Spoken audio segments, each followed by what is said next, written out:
Olá, tudo bem? Nos anos de 1964 e 1985, uma muriaense, de nome Maria José Narras, se tornou um dos nomes mais conhecidos na resistência à ditadura militar brasileira. Num tempo onde não se tinha tempo para temer, ela ficou conhecida como a Loura da Metralhadora. Mãe, médica, a sua trajetória segue inspirando gerações. E hoje nós vamos realizar uma conversa com ela. Esse bate-papo é uma parceria entre a Fundarte, a Prefeitura de Muriaé e a TV Zona da Mata. Para nos acompanhar nessa conversa, estão presentes a historiadora Nayara Moraes. Tudo bem, Nayara? Olá, pessoal, tudo bem? Meu nome é Nayara Moraes, sou historiadora, professora, doutoranda em História pelo Programa de Pós-Graduação da Universo Niterói e também represento aqui o coletivo Raízes da Mata e o grupo de pesquisadores da Zona da Mata Mineira. E o nosso excelentíssimo prefeito municipal, doutor Marcos Guarino de Oliveira. Bom, boa tarde a todos, prazer receber a doutora aqui em Muriaé e essa história tão recente do Brasil que a gente vai poder conversar hoje. E prazer em receber vocês também aqui na nossa cidade, que é a sua cidade. Assim como eu sou uma pessoa da história, Nayara também, eu acho que a gente fica muito lisonjeado de estar diante de uma pessoa que é história viva, não é, Nayara? E eu começo perguntando à senhora, justamente por essa trajetória de medicina, ativismo político, onde essas duas coisas se encontraram na vida da senhora? Eu acho que começou como o papai, que era médico aqui na cidade, doutor Evaristo, não precisava de sobrenome, a maneira como ele vivia a vida, como ele praticava a medicina, sabe? Para mim, o papai sempre foi uma figura muito inspiradora. Pela ética, pelo carinho. Eu lembro, quando eu comecei a estudar medicina, o papai falou, olha, você tem que ter muito carinho com as mulheres, porque elas sofrem muito. Olha só, foi o conselho que ele me deu. E, de fato, né, ele entrava em todas as casas, todos os lares, sabia já da violência contra a mulher, né, e era muito sensível a esse tema. Já daí, quem é mulher já tem uma certa, digamos, referência, sabe? Esse olhar dele sobre as mulheres. E, realmente, ele sempre foi muito carinhoso com as mulheres, fez uma quantidade infinita de partos. Muito parto. Parece que você nasceu. O meu. Eu nasci em casa, um parto do doutor Evaristo, num domingo de Páscoa. Foi chamar ele lá para ele fazer meu parto. Né? Nasci a fórceps pelo doutor Evaristo em casa. E era uma pessoa fantástica, todo mundo. O doutor Evaristo realmente era o passaporte aqui de tudo, para todo mundo. Né? Ele era uma pessoa que ajudou muito a cidade. Ele falou passaporte, mas quando eu era criança, eu ia em qualquer lugar, entrava em qualquer loja, identificava, na hora de pagar, falava assim, eu sou filho do doutor Evaristo, põe na conta. Quem estava vendendo não contestava, põe na conta, e nem o papai contestava de pagar. Tinha credibilidade o nome, né? Então, aí eu cresci com essa, digamos, essa coisa autêntica, né? De que as pessoas têm palavra. Porque o fio da barba, o fio do bigode, tem valor. Eu não tinha bigode, mas podia falar, tinha um passaporte poderoso. A senhora acredita que essa questão social, essa preocupação que a senhora sempre teve, veio da infância também, da convivência com a sua família, de pensar no próximo também? Olha, o papai era muito interessante. Ele atendia todo mundo. Todo mundo. Se podia pagar, pagava. Se não podia pagar, não pagava. Mas tinha alguns pacientes que ele direcionava especialmente para a Dona Marocas. E eu, na minha infância, eu participei disso. Aqueles meninos desnutridos, que parecia macaquinho, né? Criança desnutrida, igual macaquinho. O papai atendia, olhava. Se morasse perto da fazenda, ele dava um papel para pegar leite na fazenda. Se não morava perto da fazenda, era difícil, ele entrava em contato com a Nestlé para a Nestlé fornecer o leite. Então, ele atendia e depois passava para a mamãe. Esse paciente aqui é para você. E a mãe da senhora não era médica? Não, era esposa do doutor Evaristo. A convivência acabou ensinando, né? E a mamãe era uma excelente secretária e uma excelente enfermeira, dando apoio ao doutor Evaristo. Então, pegava aqueles... Ela ensinava as mães da mãe da criança, como que alimentava, sabe? E eu ia na farmácia para comprar o bico. Porque era o leite era dado na garrafa de Guaraná Caçula, e o bico era uns bicos redondos, vocês nem devem conhecer, um bico vermelho. As mães tiravam o tampo do bico. Recém-nascido, não engolia aquilo. A mamãe explicava, olha, você esquenta uma agulha e fura. E a minha função é ir lá comprar o bico. Então, muita solidariedade, né? E esse olhar social, acredito que seja uma das coisas que voltou a senhora a entrar na luta de fato. Já vem de família, essa preocupação social. Vi uma fala da senhora em um determinado documentário onde a senhora diz que não tinha tanta consciência política naquele período, mas tinha social, que é diferente. Não, gozado, eu não sabia que eu tinha falado isso, não. Mas é isso mesmo, confirmo. No período em si, né, do acontecimento, se não me engano, foi num veículo de comunicação de Minas que a senhora deu essa fala. Tem um documentário agora, o último documentário que fizeram, chama Carta de Linhares. Muito interessante. E me entrevistaram. Geralmente, quando vou fazer alguma coisa sobre a participação da Colina, me chamam, né? Porque eu era a única mulher, assim, que ficou presa. Eu fui presa junto com os companheiros num tiroteio. Então, eu não me nego a dar depoimento. Eu não gosto de fazer debate, isso eu não aceito, não. Mas de dar depoimento, porque eu acho que é minha obrigação contar a história com aquilo que eu vivi. Maria José, mas a senhora saindo de Muriaé naquela época, como é que deu esse envolvimento dentro da faculdade de medicina, que normalmente é mais até alienada politicamente, né? Normalmente direita, Não, a escola de medicina na minha época era famosa. Era. Principalmente o direito é que é mais. Né? E aí a senhora começou dentro da faculdade já? Militância política, sim. Sim, dentro da faculdade. Porque dentro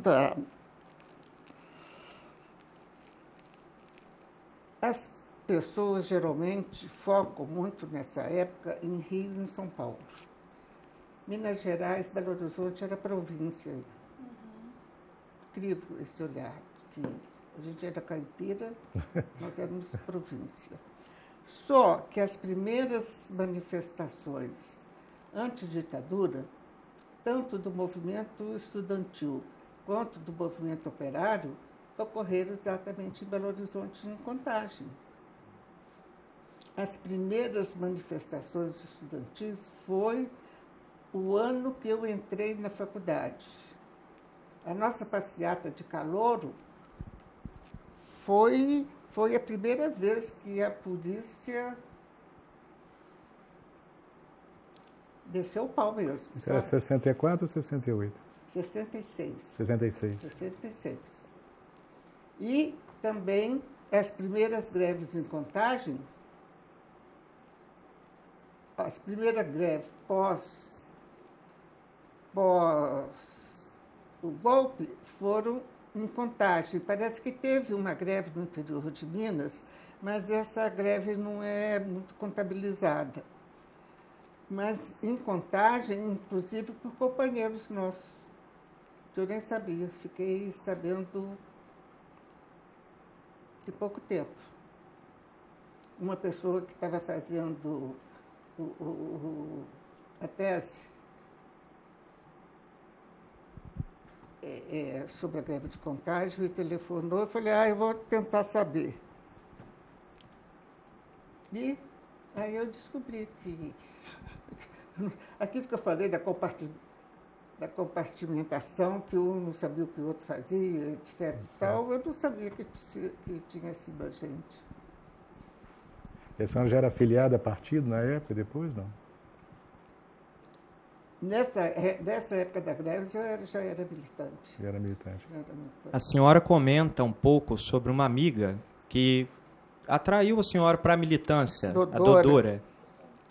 Qual que é o significado da Dodora nesse... Nossa, a Dodora, até hoje, a Dodora, eu considero que era a minha alma gêmea, sabe?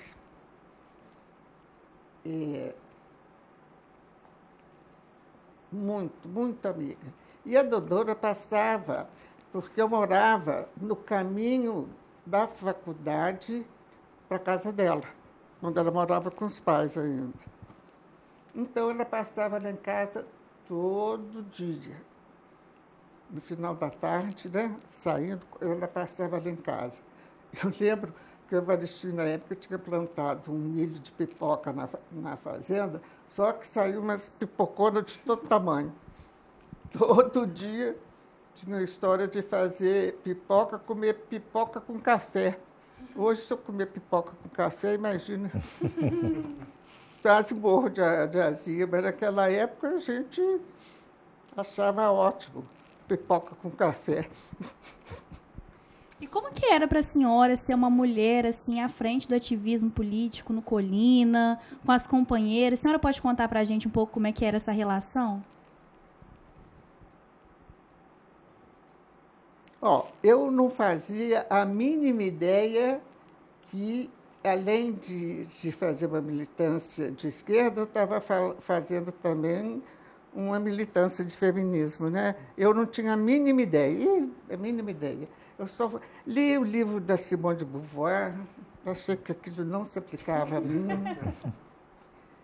Eu só fui ter consciência disso depois que eu voltei do exílio, depois que eu tive filho, depois que eu percebi como é difícil trabalhar e ter filho pequeno, extremamente difícil.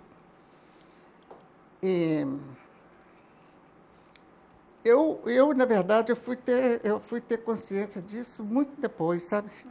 Mas não tinha a mínima muita... E quando é que a senhora pensou em entrar em luta armada e começar com essa... Olha, primeiro, quando eu entro na faculdade, foi quando começou a luta contra a ditadura. As primeiras manifestações de luta contra a ditadura foi nesse ano de 66.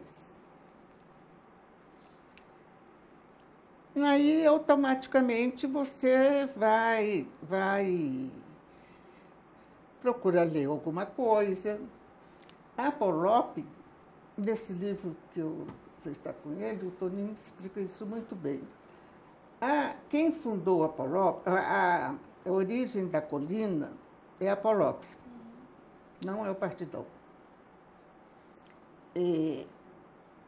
Quem fundou era um austríaco, militante do Partido Comunista na Europa, e que veio para o Brasil, creio que na época da guerra, Então, ele ficava muito preocupado com a falta de formação dos militantes brasileiros.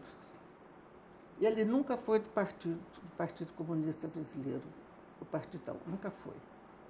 Então, ele fundou a POLOP, que é Política Operária, e ele estabeleceu algumas regras. Uma das regras é que, para entrar na POLOP, primeiro você tinha que fazer um cursinho. Eu nem sabia que esse cursinho era tão famoso assim. Era um cursinho em 5 aulas. Não, 10 aulas. 10 aulas. E você aí estudava a história do Marx, Engels, sabe, de todo, depois Lenin, você estudava a história. E depois a história no Brasil. E então, esse era o diferencial, e a gente sempre estava discutindo algum livro, alguma coisa. Sabe? Sempre tinha um para casa teórico para a gente estudar e discutir. Dentro dessas linhas de pensamento, qual delas a senhora mais assim se identificou e atribuiu à sua luta? Na época, o Che, a Revolução Cubana, o Fidel, o Che eram os nossos ídolos, né? O Caparaó foi tentar repetir, isso foi um sonho? Tudo. Um sonho, exatamente. Porque, pensando bem, o que acontece? Cuba era ali no nariz dos Estados Unidos. Cuba era cheio de hotel com jogos, porque Cassino. tudo da máfia. E Guantánamo era a base onde os marinheiros que passavam muito tempo no mar passavam por Guantánamo, ia a todos os bordéis que quisesse, depois que estava todo mundo sossegadinho, ia para os Estados Unidos. E Havana era a mesma coisa. Era o bordel dos Estados Unidos. Havana foi antes de Las Vegas. Era Fulgêncio Batista. Entendeu? Aí, quando o Fidel toma o poder, eles construíram Las Vegas, mas antes era Cuba, cheio de cassino. Os hotéis lá todos têm salões imensos, onde eram salões de jogos, né? A senhora comenta sobre o papel... No Poderoso Chefão mesmo, tem uma das cenas lá, o cara é assassinado numa das ruas de Cuba, de Havana. A senhora comenta muito sobre o tratamento que o médico recebia no movimento de guerrilha. Qual que é a importância do médico da guerrilha, apesar de a gente já saber, né? O Che não queria ser o médico da guerrilha. Ele levou o médico com ele. Mas na hora que ele tinha as crises de asma e a hora que ele foi preso, o médico não estava lá. Dá muita segurança. É gozado porque em Cuba, quando a gente estava fazendo os próprios... Na guerrilha tinha até porque era a coluna guerrilheira, tinha a ordem da coluna guerrilheira, né? O comandante onde ficava, a vanguarda, não sei o quê. O médico ia atrás do comandante. Deve ser bem protegido. Dá muito mais segurança, né? A senhora falou que teve um tiroteio e a senhora foi presa. A senhora ficou presa há quanto tempo? Eu fiquei presa 1 ano e meio, porque eu fui trocada pelo embaixador alemão. Foi o do Gabeira? Sim, saí com o Gabeira. Eu achei interessante porque a nossa troca foi tão rápida. Foi na Copa do Mundo? Super rápida. Foi na Copa de 70? Foi na Copa de 70. Mas tem poucos anos que eu fiquei sabendo porque a troca foi tão rápida. O Jorge que me falou. Antes, pouco tempo antes, uma guerrilha da América Central, qual era? É que na época tinha guerrilha por esse mundo todo, sabe? Não era só a gente, o mundo todo. Era um movimento, né? É o Baby Boom, né? É a geração do Baby Boom, incrível. Geração do pós-guerra. Geração do pós-guerra. Nem todo mundo nasceu ouvindo o Repórter Esso, mas no mundo inteiro. Então, a América Central ali tinha...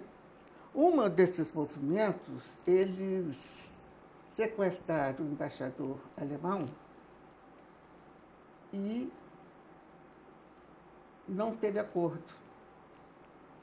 Eles fuzilaram o embaixador alemão. Aí, quando chegou a nossa vez, eles negociaram rapidamente, porque já tinha um antecedente do outro embaixador ter sido assassinado. E aí só foi para a Argélia. Argélia é um país que teve uma guerra de libertação nacional violenta. E quem estava no poder era um dos comandantes da Guerra de Libertação Nacional. Na época era o Boumediene. Primeiro foi o Bebelá, mas o Boumediene deu um golpe. E, então, na época que a gente foi, o Boumediene, que era presidente, acho que é presidente da Argélia. O Bembalá estava preso. E eu fiquei surpresa, porque naquele primeiro fórum de Porto Alegre, O Outro Mundo é Possível, o Bembalá veio. Ele já tinha sido libertado. É golpe. Quer dizer, golpe entre companheiros. Ué. A senhora podia contar para a gente um pouco sobre a atuação do Colina, quais eram os objetivos do Colina, um pouco sobre as cartas de Linhares também? O objetivo da Colina era tomar o poder pela luta armada, influenciada pela história de Cuba, pelo apoio moral de Cuba. O Che foi para o Congo, depois foi para a Bolívia, né?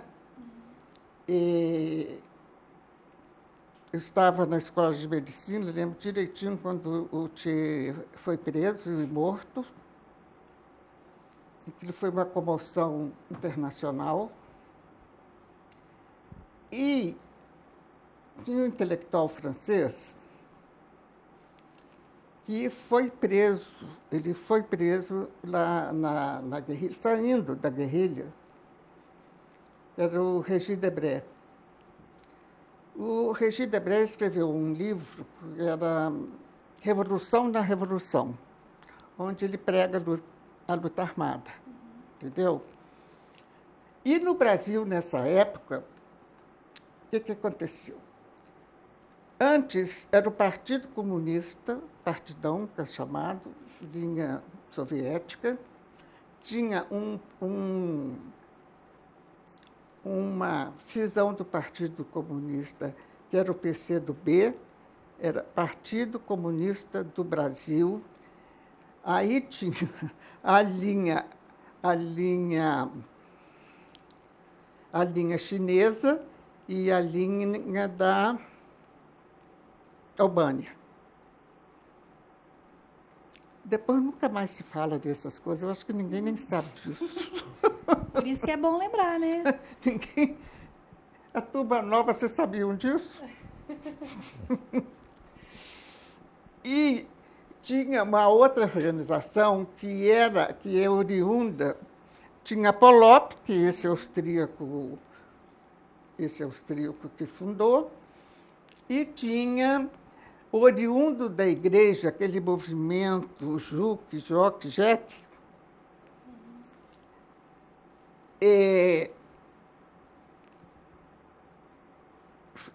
surgiu a AP, Ação Popular, que era de linha chinesa.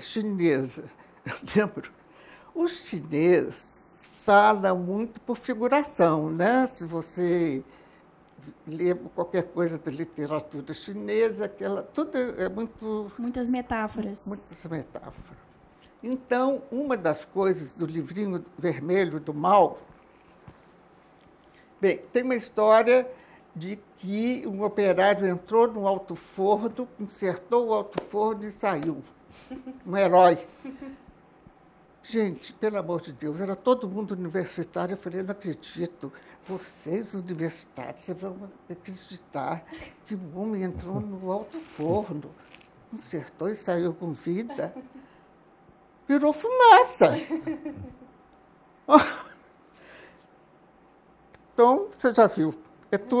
Tudo é possível.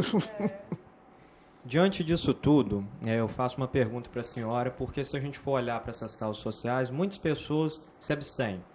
Para a senhora era muito cômodo não entrar na luta, filha de médicos, fazendo medicina. O que levou, assim, de fato, a senhora, naquele momento nacional, eu tenho que lutar também, eu tenho que entrar? Porque era a minha verdade. Eu achava que aquilo valia a pena viver e morrer por aquilo. Era a minha verdade. Aquela luta era a minha luta. A senhora teve medo de morrer? Eu acho que a gente nem tem medo, não tem tempo de ter medo de morrer. Se bem que quando nós fomos presos, todo mundo falou que tinha medo, teve medo de morrer. Eu não tive, gozado, não deu tempo de ter medo. O ritmo é frenético, né? Não deu tempo de ter medo. Mas é uma coisa que eu não entendo, é a comunicação naquela época. Como é que era? Não tinha celular, telefone, era difícil. Como é que uma pessoa passava uma informação para outra, assim, para o companheiro tal, tem tal lugar fulano, como é que era essa? Eu morava num apartamento que hoje mora minha filha. É no centro, eu lá moro, é centro de Belo Horizonte, tá? Centro de Belo Horizonte, em frente ao Parque Municipal. Terceiro andar, porque terceiro andar? Eu achei ótimo, porque Belo Horizonte naquela época tinha muita falta de energia. Eu tinha medo de entrar em elevador e do elevador parar, porque aconteceu várias vezes. Aí você fica...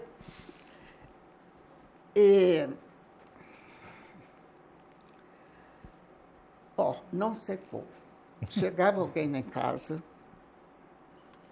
um recado, uma frase toda atrapalhada.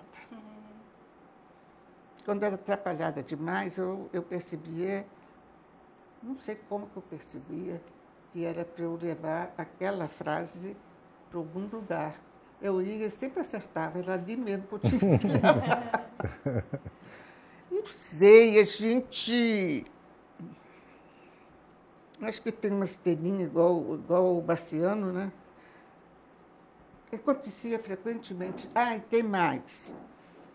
O prédio que eu morava era perto do prédio que a Dilma morava. E o marido dela também era militante. O nome é muito parecido. Um é Condomínio Pilar. Belo Horizonte, daquela época, a gente falava muito o nome do edifício. Não, eu moro no Condomínio Pilar. Entende? O meu era Pilar, o dela era...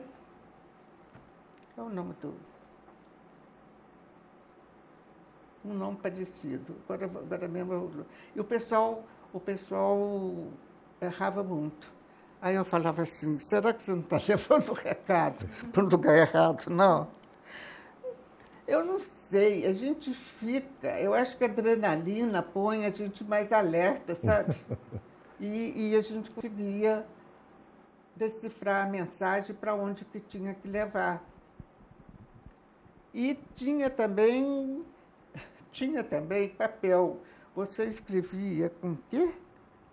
Eu acho que era com limão. Você escrevia com limão, não aparecia. Mas quando você passava o ferro, aparecia a mensagem. Tinha um monte de coisa assim que a gente foi aprendendo. A senhora tinha até um pseudônimo, né, que estava contando para a gente mais cedo.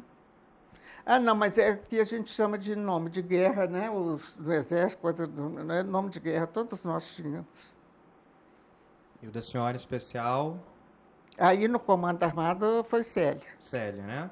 Aí outra questão que é quase um mito, a questão da loura da metralhadora. De onde vem isso? A senhora comenta que é fantasia. Conta um pouquinho mais pra gente, por favor. Antes da loura da metralhadora, eu era loira de Sabará. Não, loura de Sabará ou loura dos assaltos. Mas depois de um vídeo, do meu depoimento, a menina pôs o título de loira da metralhadora, aí eu virei a loira da metralhadora. Esses nomes eram para criar um pânico na sociedade, assim? Não, nem foi a gente que pôs esse nome. Não, os nossos nomes eram nomes corriqueiros. Eu digo em torno da polícia, de criar um imaginário de que vocês eram... Loura, isso é interessante porque todas nós éramos louras. Incrível. Tinha loura de São Paulo, é a mesma coisa. Nós começamos a militar ao mesmo tempo, ela na organização da marca, eu aqui em Minas, na Colina, e fomos presos também na mesma semana, sem nexo nenhum de uma prisão com a outra, entendeu? Mas ela também era a loura. Loura é fantasia. Até por falar que eu parecia com a Marilyn Monroe, imagina. Para criar um imaginário. Eu tinha um companheiro que adorava ficar ouvindo as páginas, os boletins policiais na rádio, porque já falavam muito da loura. Eles falavam, agora você é loura, hein? Eu acho melhor você arranjar uma peruca preta. Meu cabelo é castanho, né? Mas é fantasia mesmo. Agora, o loura dos assaltos virou loura da metralhadora, que foi esse vídeo. Eu namorava na época e resolvi casar. E pedi um enxoval, falei, mamãe, me dá dinheiro para fazer enxoval, né? Igual era na época, né? A gente fazia assim. Eu tinha uma prima que tinha casado naquele período, sabia o preço do enxoval, o preço que saiu o enxoval dela. Então, pedi dinheiro. Mas você vai casar? Ele te pediu um casamento? Falei, não, mamãe, mas eu acho que eu vou pedir. E foi o que aconteceu. E levei o dinheiro para o enxoval. Chegou em Belo Horizonte, eu chamei o comandante do nosso grupo, o Ângelo Pesutti, que depois morreu num acidente em Paris.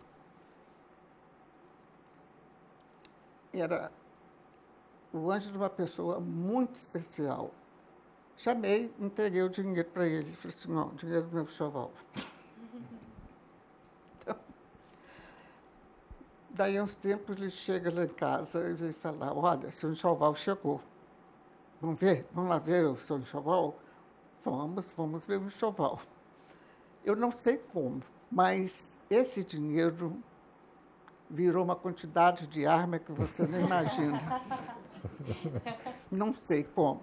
Eu sei que tinha 3 metralhadoras Thompson, e a gente, submetralhadora Thompson. E nós ficamos famosos por causa dessas submetralhadoras. Aquelas submetralhadoras que a máfia gostava de usar. Tinha um pente desse tamanho com 50 balas 45, ao peso. E um monte de revólver lá da Taurus, né, que é a fábrica no Rio Grande do Sul, e munição. Eu falei, nossa, mas deu tudo isso. Aí eu me transformei na loura da metralhadora. Imagina, o meu enxoval comprou metralhadora. E a senhora comenta a respeito, né, desse arsenal e tudo, entre outras ações que o Colina tinha que fazer, o treinamento que vocês recebiam, como que a senhora foi assim no primeiro treinamento? Assim?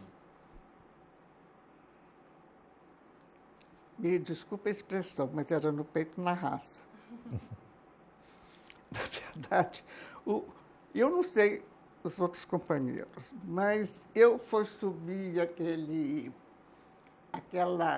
aquela serra que tem em Belo Horizonte, a Serra do Curral, de noite, subir lá, dar uns tiros e voltar.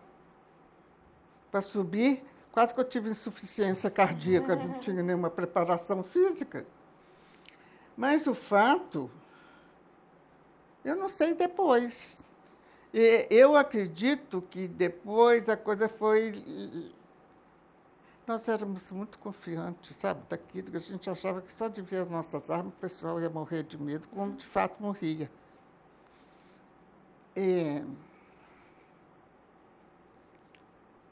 Mas depois, porque nós somos os primeiros, né?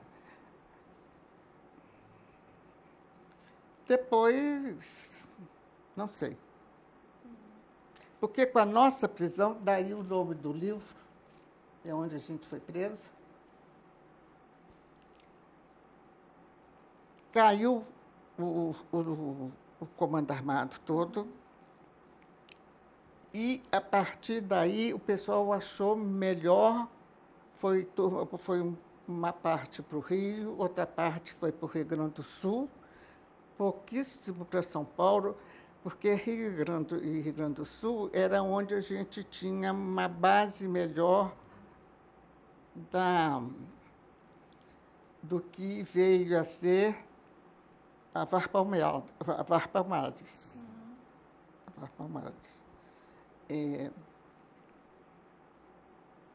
Agora, o pessoal que foi para o Vale da Ribeira, esses sim tiveram um treinamento de fato.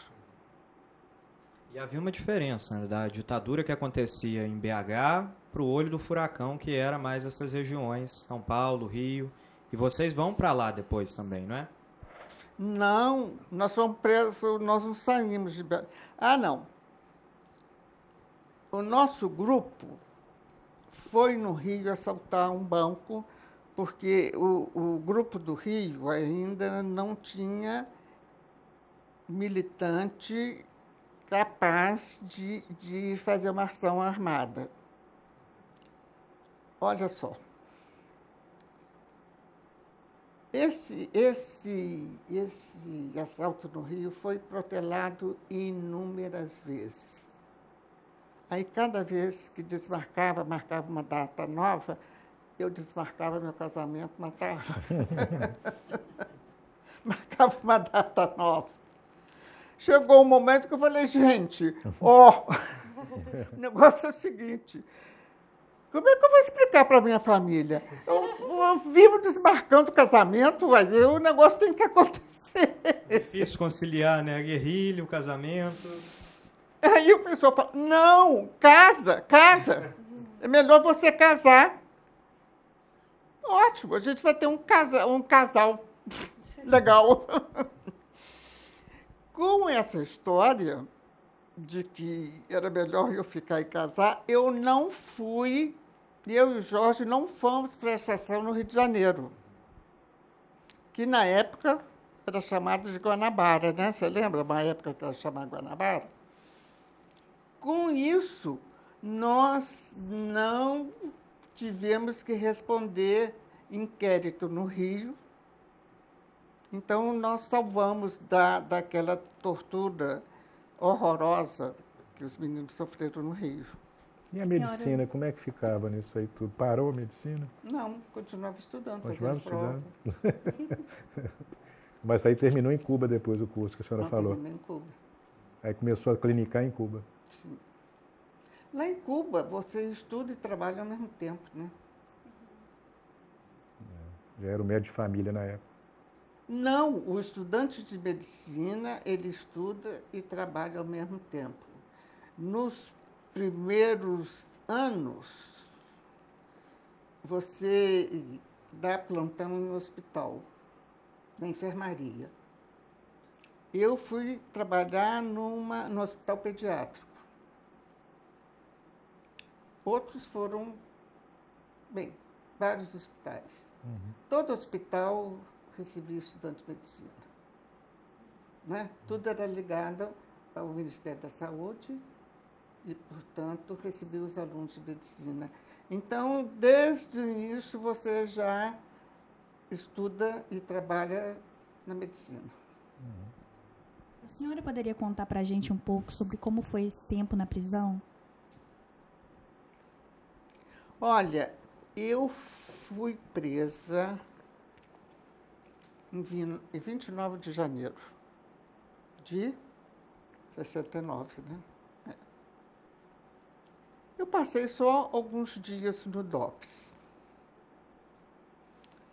Entrei no DOPS, a gente foi direto para o DOPS. Entrei no DOPS, gente, eu nunca vi tanta sujeira. O piso da cela devia ter tanto assim, era gosma, sujeira. Não dá para acreditar. Mas, pouco depois, me tiraram da cela que estavam os outros companheiros e me passaram para outra cela. Os meninos passaram o dia inteiro em pé, olhando para a parede. E me levaram para uma outra cela, porque tinha um colchão horroroso lá, que também estava... eu podia sentar. Mas o mais interessante é que nessa cela tinha um preso que parecia que era preso comum, que não falou nada, mas ele fez um esforço tremendo para ver se limpava um pouquinho mais e colocava a cela um pouco mais em condição, principalmente o banheiro. Esse preso não era preso comum, ele era preso político. Quando a gente foi para Juiz de Fora, ele foi para Juiz de Fora. Ninguém nunca soube quem era ele. Ninguém sabia quem era ele. Nunca falou nada, mas cuidava da gente assim.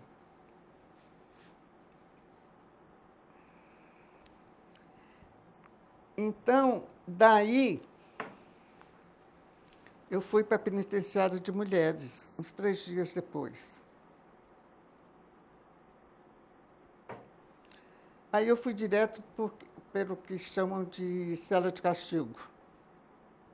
Lá tem um corredor e tem quantas celas? 5 celas de castigo? Acho que sim. Aí eu passei 5 anos. Eu fui a presa política que ficou mais tempo isolada. A cela de castigo era um cubículo. O banco, eu deitava assim, bem encostadinho na parede, o banco vinha até aqui. E vinha até o meio da canela. E o meu pé avançava para aquele outro espaço que tinha, que o pessoal chama de privada turca. Imagina, eu não podia nem pensar em mexer, que eu ia cair dentro da privada. Passei 6 meses, 5 meses ali. Fui eu que fiquei... É interessante, porque isso era o terror das presas comuns. Mas depois, quando eu saí lá no Galeão, eu encontrei com essa presa, com essa guerrilheira lá de São Paulo. E ela veio me cumprimentar logo. E eu não sei o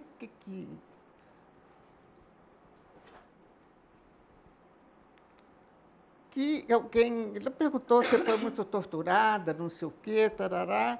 Eu falei, nossa, eu fiquei muito tempo na solitária. Eu fiquei 5 meses na solitária, sem ver ninguém. A porta toda fechada, tem uma portinhola assim, ó, que abre e passava o prato da refeição.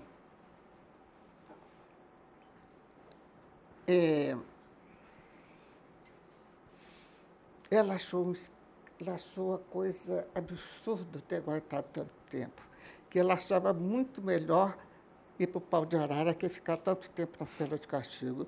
Eu falei, que isso? Então, eu falei, não, mas que diálogo maluco nosso, discutindo qual era a melhor tortura. Mas cada um acha uma tortura que é insuportável e realmente aguentar tanto tempo isolada fui eu. A senhora passou por essas torturas enquanto presa também, não é? Não, eu não fui torturada fisicamente muito pouco. A minha tortura foi essa, o isolamento. E eu não tinha contato nem com... Eu tinha contato com a cela que a senhora ficou, a senhora comenta esse nome, surda? Por que desse nome? Surda ou... Por que surda? Não, sim, mas... Ela era completamente isolada do pátio. Tinha 5 células e para você entrar lá, tinha vários portões. Eu lembro que, eu não sei quantos portões, mas muito barulho de cadeado, de corrente, sabe? Até chegar na minha cela. Chegava a atordoar, assim, durante tanto tempo? Não. Eu não sei como. Eu enfrentei aquilo com bastante saúde mental, viu? E a família? Foi depois. Depois, sim. Depois, uma insônia que, nossa, mãe, eu acho que eu fiquei uns 25 anos sem dormir. Mas na cadeia mesmo, porque, olha, eu pensava assim, já passou a fase de interrogatório, que isso era o terror, né? Já passou a fase do interrogatório. Dormia, sem mexer, para não cair dentro da privada. Dormia. A família da senhora teve alguma retaliação aqui em Muriaé? Veio alguém do Não. DOPS na casa? Não. Ninguém tentou ver nenhuma... Nada. As coisas são interessantes, porque, primeiro, nós fomos para a polícia, delegacia de furtos e roubos. Depois, a gente só passou pelo DOPS. Depois, nós fomos o inquérito passou para o Exército, Coronel Medeiros. Quem prendeu a gente, até na cadeia, ser filho do doutor Evaristo fez diferença. É mesmo. Quem prendeu a gente foi o delegado de furtos e roubos, que também, eu acho que era chefe da Polícia Civil, né? Era um cara de poder. Quando ele percebeu que eu era de Muriaé, filho do doutor Evaristo, quando ele foi lá na penitenciária me interrogar. Ele não me levou para furtos e roubos. Furtos e roubos onde eles foram barbaramente torturados, sabe? Ele me falou, olha, eu conheci muito seu pai, era um homem que eu admirava. Então, eu deixei para te interrogar por último, porque eu não ia ter coragem de torturar a filha do doutor Evaristo, que era um cara que era uma pessoa que eu admiro muito. Ele achava que estava vivo. Eu falei, não, já morreu. Falou mesmo, deixei por último.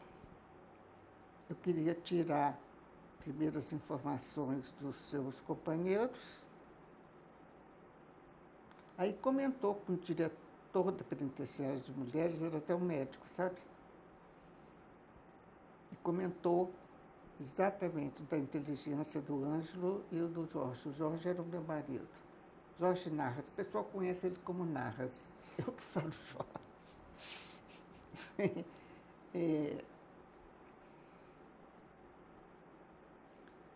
Então, recentemente, esse ano, no aniversário de 90 anos do Roberto, é que a irmã dele me contou. O Toninho, quando escreveu o livro, falou assim, o Luiz Soares da Rocha te protegeu, que ele percebeu que tinha alguma coisa errada. Falou, protegeu sim, e deixou para me interrogar, por último, quando ele já tinha todas as informações, eu não ter que tirar informação nova de mim. Fiquei sabendo por uma prima que a mulher do delegado, eles são de Rio Branco, teve uma doença que o marido levou em São Paulo, no Rio, e ninguém identificava.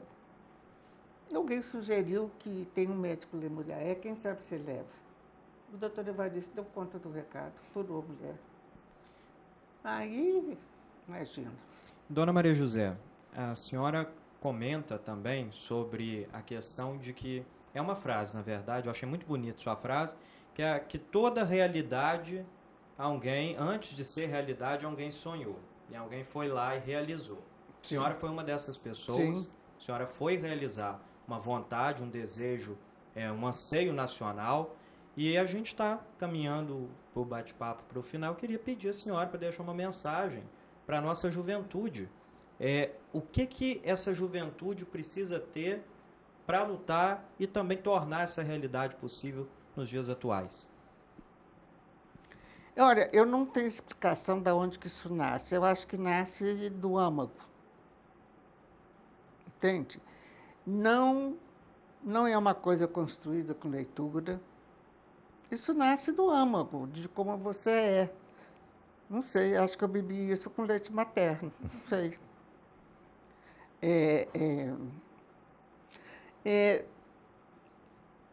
Porque quando uma colega de medicina, foi convidada também para fazer esse tal cursinho da Polop. Ela não foi, achou isso tudo uma chatice. E eu já, de volta do exílio, com 2 filhas já, falei, você achou chatíssimo? Nossa, mãe, que coisa chatíssima aquilo. Eu falei, nossa, eu fiquei deslumbrada. Eu fiquei deslumbrada com essa visão diferente da história. Fiz o curso, aí a Dodora, que era muito minha amiga, falou, olha, o Ângelo Pezzuti está querendo conversar com ele, com você. Aí o Ângelo, quando ele falou, você sabe que existe uma maneira organizada de lutar contra isso tudo? Eu falei, é mesmo? É mesmo?